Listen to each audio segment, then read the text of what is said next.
గంజా బెంజా అంటే గంజి తాగినోడు బెంజెక్కినాక గంజిని మర్చిపోతున్నాడు అని చెప్తున్నా. గంజి తాగి గంజి అన్నము తాగి పెద్దగా అయినోడు బెంజీలు ఎక్కినా కానీ గంజి అన్నం తాగినా అని మర్చిపోతున్నాడు. అది సమస్య దేశానికి రాష్ట్రానికి.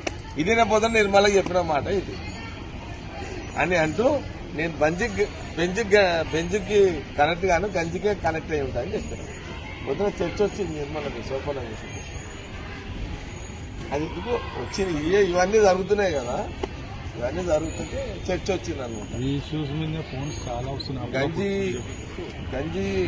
గంజి తాగేటోళ్ళు వెంబడి ఉంటున్నావు కదా అంటే వాళ్ళ ఇష్టం పొమ్మని వాళ్ళ ఇష్టం. అది గంజి తాగేటోళ్ళు వెంబడి ఉంటున్నావు అంటే గంజి తాగిన వాళ్ళు బెంజి ఎక్కుతున్నారు కానీ గంజి తాగింది మర్చిపోతున్నారు. నేను బెంజి ఎక్కలేను, బెంజి కావాలంటే ఎక్కుతా కానీ బెంజి ఎక్కబుద్ధి కాదు. గంజి తాగేటోళ్ళు మర్చిపోను, అదే నా ఆలకు నాకున్న తేడా అని చెప్పేసి నిర్మల చెప్పిన పొద్దున ఇది నిర్మల చెప్పు.